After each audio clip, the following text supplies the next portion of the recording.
Oke, assalamualaikum warahmatullahi wabarakatuh.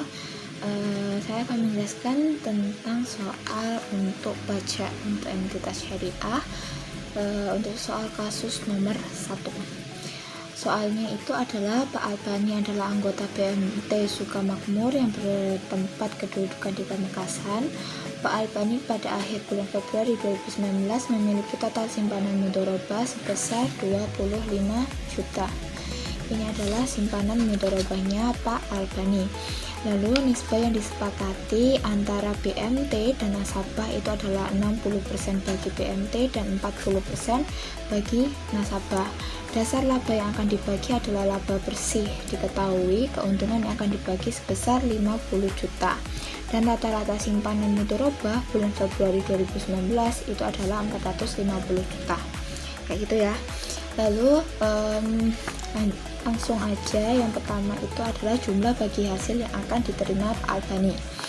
Nah, untuk menghitung itu, yang pertama simpanan mudharabahnya Pak Albani tadi sudah diketahui itu adalah 25 juta.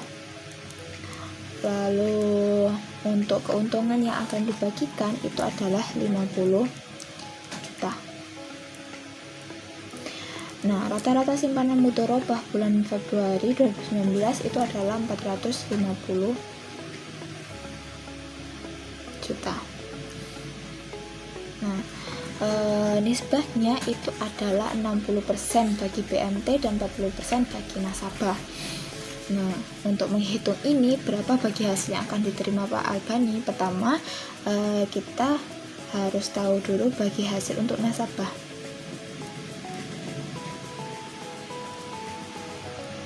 Itu dari 40% sesuai dengan nisbahnya, 40% dikalikan keuntungannya 50 juta.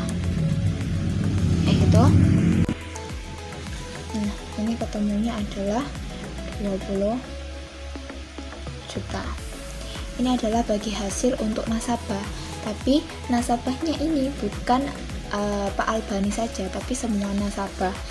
Jadi yang dimaksudkan di sini dengan 450 juta itu adalah simpanan semua nasabah untuk mudharabahnya, bukan hanya Pak Albani saja.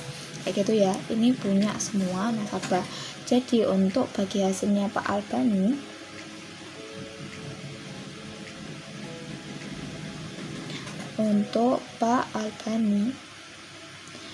itu dari jumlah simpanannya dia adalah 25 juta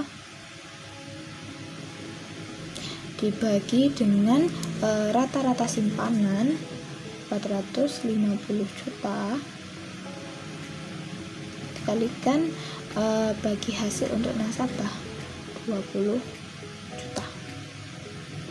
Itu. Nah, ini ketemunya nanti itu adalah 1.111.111,1. Kayak gitu. Jadi ini adalah bagi hasil punyanya Pak Albani aja. Nah, untuk yang soal B, jumlah PPh pasal 4 ayat 2 yang harus dipotong oleh BMT Sukamakmur pada bulan Februari 2019. Untuk PPh pasal 4 ayat 2 itu adalah potongannya sebesar 20%. Kayak gitu ya. Jadi gimana caranya? Ini yang A, ini yang B sekarang.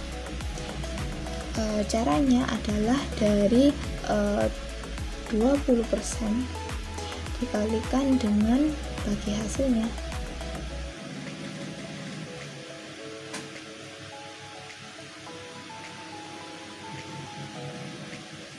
Nah, ini. Jadi 20% dikalikan 1.111,1 gitu. Nah, ini ketemunya itu adalah 222,2. Nah, kayak gitu. Ini adalah pajak yang harus dipotong dari bagi hasilnya Pak Albani. Karena yang ditanyakan itu berapa yang dipotong, berarti jawabannya itu adalah ini. Nah, kalau yang ditanyakan itu adalah bagi hasil yang bersih diterima oleh Pak Albani, berarti dari 1.111 dikurangi dengan 222 kayak gitu. Nah, untuk yang C itu selain berkaitan dengan PPh pasal 4 ayat 2, bagaimana perlakuan atas bagi hasil yang dibayarkan kepada anggota gitu ya. Nah, ini itu ada di untuk di buku ini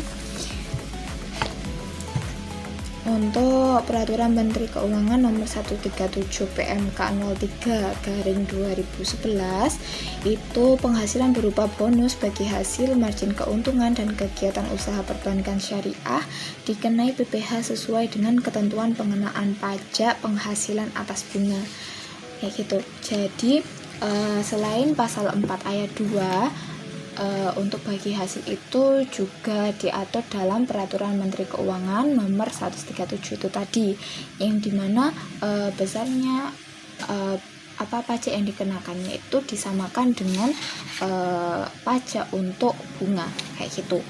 Lalu untuk pemotongan pajaknya itu sendiri juga tergantung dari subjek hukumnya. Apabila